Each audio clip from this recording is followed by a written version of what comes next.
Estás escuchando a Pedro Ferriz de Con en Central FM Equilibrio. Resumen informativo. Movimiento Ciudadano decidió no postular candidatos a gobernador para las elecciones de mediados del año en el Estado de México y Coahuila.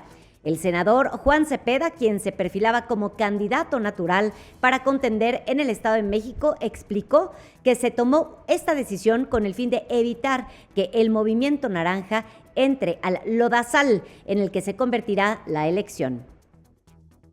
Dante Delgado, líder de Movimiento Ciudadano, confirmó la versión de Juan Cepeda ante la Asamblea Electoral Nacional. Sostuvo que el PRI ya pactó con Morena, dando paso a la fórmula del primor para entregar el Estado de México a cambio de quedarse con Coahuila. Explicó que prueba del pacto PRI-Morena es la forma en que los partidos se organizaron, es decir, los partidos del presidente, el Verde, PT y Morena van separados para que gane el PRI, y en el Estado de México se verá toda la maquinaria priista trabajando a favor de Morena. Alejandro Moreno, presidente nacional del PRI, acusó a Movimiento Ciudadano de ser un partido tibio y cobarde, luego de anunciar su decisión de bajarse de las elecciones en Coahuila y el Estado de México. A través de sus redes sociales, el dirigente acusó al Partido Naranja de demostrar nuevamente que no está a la altura de la crisis que enfrenta el país porque no tiene el valor de ser opositor. Esto en referencia a que Movimiento Ciudadano rechazó sumarse a la Alianza Va por México en los pasados procesos electorales, pese a la invitación de las dirigencias del PAN, PRI y PRD, partidos a los que acusaron de representar a la vieja política. 147 trabajadores del Instituto Nacional Electoral, INE, presentaron una demanda de amparo contra el Plan B de la reforma electoral debido a que afecta sus derechos laborales. Así lo informó Rodolfo Martínez del despacho Truzán y Roma Abogados. El litigante, quien presentó el escrito en el Palacio de Justicia Federal de San Lázaro, aseguró que esta es la primera demanda que presentan trabajadores del INE contra la reforma publicada el pasado 2 de marzo en el Diario Oficial de la Federación. La organización Uniendo Caminos interpuso 100 amparos en juzgados de 4 estados del país contra el Plan B de la reforma electoral. Este sería el primer paquete a fin de observar cómo reaccionan los juzgados y, dependiendo de las respuestas, reforzar la queja o desistir. Los amparos se presentaron de manera colectiva en grupos de 10 personas. Juan Ochoa, abogado de la agrupación, informó que los 10 grupos, uno de los empleados del INE y otro de los indígenas. Los primeros se amparan para no perder su empleo, los segundos ante la disminución de candidaturas para dicho sector. Los recursos se presentaron en juzgados de Puebla, Michoacán, Yucatán y Guanajuato. La Sala Superior del Tribunal Electoral del Poder Judicial de la Federación discutirá en los primeros días la propuesta de la magistrada ponente Janine Otálora de restituir a Edmundo Jacobo como secretario ejecutivo del Instituto Nacional Electoral. El proyecto con la propuesta fue circulado por la magistrada Otálora ante el juicio de protección de los derechos político-electorales del ciudadano promovido por Jacobo y que impugnó el Plan B de la reforma electoral publicada por el Ejecutivo Federal. Jacobo dejó su cargo el jueves pasado luego de casi 15 años al publicarse en el Diario Oficial de la Federación y entrar en vigor este Plan B, en lo que pareció un adelanto de una sentencia sobre las impugnaciones que han presentado tanto el INE como Jacobo, cesado por los efectos inmediatos de la publicación de la reforma. El presidente del Tribunal Electoral del Poder Judicial de la Federación, Reyes Rodríguez, dijo al inaugurar un foro en la UNAM que sería importante no obligar a adelantar juicios y que se valore la decisión que tomen en su momento. Andrés Manuel criticó los salarios de los ministros de la Suprema Corte de Justicia de la Nación. Es lo único que hace, critica los sueldos de la Suprema Corte de Justicia de la Nación. Dijo que en los órganos autónomos hay becas vitalicias y no hacen nada. Acusó que los ministros pusieron el mal ejemplo de promover amparos para no bajarse el sueldo. Mostró una tabla con datos de junio del año pasado, que indica que un ministro del máximo tribunal gana 284,500 pesos. El presidente adelantó que él insistirá en que se respete la Constitución. Lo amo. En que se respete la Constitución y que nadie perciba más que el jefe del Ejecutivo. Así lo dijo. Hemos quedado que más adelante vamos a insistir en que se respete la Constitución para que ningún servidor público gane más que el presidente y que pues no se tengan los privilegios que ahora mantienen algunos servidores públicos que se ampararon. Bueno, pues todos sabemos lo que gana el presidente, y si leyeron el libro de Elena Chávez, del Rey del Cash, sabemos cómo gana dinero el presidente. El dinero que ganan los magistrados es un dinero honesto, y más nos vale que ganen ese dinero para asegurarnos que están haciendo y cumpliendo la Constitución. Y bueno, el mandatario también aprovechó para fustigar a Edmundo Jacobo, recién destituido como secretario ejecutivo del INE. Esto fue lo que dijo.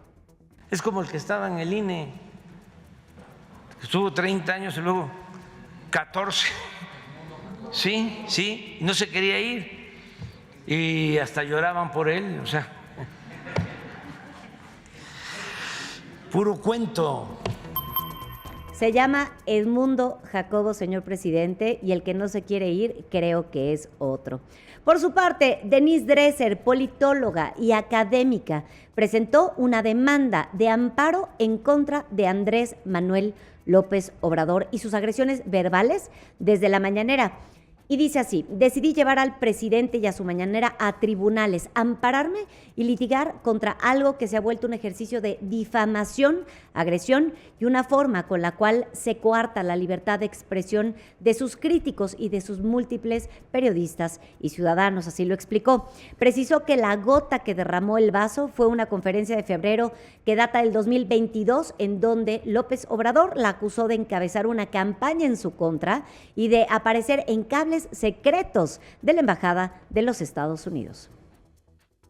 Sandra de Jesús Zúñiga, juez federal, detuvo por tiempo indefinido el trámite de juicio de amparo promovido por Yasmín Esquivel Moza, ministra de la Suprema Corte de Justicia de la Nación. Esto para anular la investigación de la UNAM sobre el supuesto plagio de la tesis de licenciatura que presentó en 1987. El recurso fue suspendido porque varias autoridades de la UNAM presentaron quejas para cuestionar la administración a trámite de amparo de Esquivel, mismos que fueron turnados el viernes pasado a un tribunal colegiado del circuito. La UNAM alegó que la demanda de la ministra es notoriamente improcedente y ni siquiera debió ser admitida, sino que de Jesús tuvo que desecharla de inmediato. La ley de amparo ordena suspender el trámite de estos juicios cuando exista una queja que reclama la admisión de la demanda respectiva. La Secretaría de Relaciones Exteriores calificó de preocupante el planteamiento de legisladores de Estados Unidos para que el ejército de ese país pueda combatir a los cárteles mexicanos de la droga. En un documento difundido este lunes por la presidencia, la Cancillería advirtió, sin embargo, que la iniciativa no tiene ninguna posibilidad de concretarse en esta legislatura de la Cámara de Representantes. El representante Dan Crenshaw, de Texas, introdujo en enero pasado una propuesta de legislación que busca autorizar el uso de las Fuerzas Armadas en contra de los responsables de traficar fentanilo o una sustancia relacionada, o de llevar a cabo otras actividades relacionadas que desestabilicen el hemisferio occidental. La propuesta nombró específicamente a los cárteles de Sinaloa y de Jalisco Nueva Generación, entre otros, y cabe destacar que fue introducida también en la legislatura anterior. La Casa Blanca calificó como inaceptable inaceptable el ataque y secuestro de 4 ciudadanos estadounidenses en Matamoros, Tamaulipas. Aseguró que Joe Biden, presidente de los Estados Unidos, ya está al tanto del caso y que se tiene comunicación con las autoridades mexicanas. Tal como anunció el Buró Federal de Investigación, la FBI, Karine Jean-Pierre, vocera de la Casa Blanca, dijo que diversas agencias estadounidenses investigan el caso para presentar ante la justicia a los perpetradores del secuestro de los ciudadanos. Así lo dijo. We are closely following the assault and kidnapping of 4 U.S. citizens in Matamoros, Mexico. These sorts of attacks are unacceptable. I can tell you the president is aware and has been informed. Dice, estamos siguiendo muy de cerca estos ataques de secuestro a 4 ciudadanos estadounidenses en Matamoros, México. Este tipo de ataques son inaceptables y puedo decirles que el presidente está al corriente y ha sido correctamente informado. Y bueno, de acuerdo con el FBI, que ofrece una recompensa de $50,000 por información, el secuestro de los 4 estadounidenses habría ocurrido el día 3 de marzo en Matamoros, tras ser atacados con armas de fuego al ingresar a territorio mexicano, esto en una camioneta blanca con placas de Carolina del Norte. Escucha. Our thoughts are with the families of these individuals, and we stand ready to provide all appropriate consular assistance. U.S. law enforcement is in touch with Mexican law enforcement. The Departments of State and Homeland Security are also coordinating with Mexican authorities, and we will continue to coordinate with Mexico and push them to bring those responsible to justice. Dice, nuestros pensamientos están con las familias de estos individuos y estamos listos para proveer asistencia apropiada y consular. Y dice, la ley de los Estados Unidos ya está en contacto con la mexicana. Los departamentos de Estado de Seguridad Interna también están coordinando con la mexicana, las autoridades mexicanas para coordinar que se traigan no nada más a los ciudadanos, sino también a los responsables de estos secuestros. Y temprano, Ken Salazar, embajador de los Estados Unidos de México, visitó Palacio Nacional y emitió un pronunciamiento en el que aseguró que la principal prioridad es la seguridad de los estadounidenses en el exterior, por lo que están buscando dar con su paradero lo más pronto a través de la colaboración policial. Familiares de los 4 estadounidenses secuestrados en Matamoros, Tamaulipas, el viernes pasado, aseguraron que el grupo viajó desde Carolina del Sur con la intención de acompañar a una de ellas a someterse a una cirugía estética. Así lo revelaron los medios locales, de acuerdo con fuentes citadas por la televisora WMBF. De la ciudad costera de Myrtle Beach, en Carolina del Sur. Los nombres de las víctimas son Latavia McGee, Shade Woodard, Sindel Brown y Eric James Williams. A pesar de que el Buró Federal de la Investigación, FBI por sus siglas, no hay aún confirmados los nombres. La madre de McGee dijo en una entrevista con la cadena ABC News que su hija, Latavia McGee, se trasladó a Tamaulipas para un procedimiento médico acompañada de su primo Shad Woodard y 2 amigos más. Se suele hacer mucho este tipo de turismos médicos en nuestro país, pero definitivamente esto no puede quedar impune. Soy tu amiga Dore Ferriz y hoy quiero decirte cosas que son bien importantes. La primera es que tu opinión cuenta y cuenta mucho, y es por eso que queremos invitarte a que participes en todas nuestras plataformas digitales con tu opinión. También quiero decirte que somos un medio independiente y es por eso que el hecho de que tú compartas nuestro contenido ayuda a que lleguemos a muchas más personas. Quiero invitarte a seguirnos en todas las plataformas de Central FM, en Facebook, en Twitter, en Deezer, en Apple Play. Básicamente estamos en todas partes, estamos cerca de ti. Yo soy Dore Ferriz, gracias por escuchar. Central FM Equilibrio, marcando el cambio que México necesita.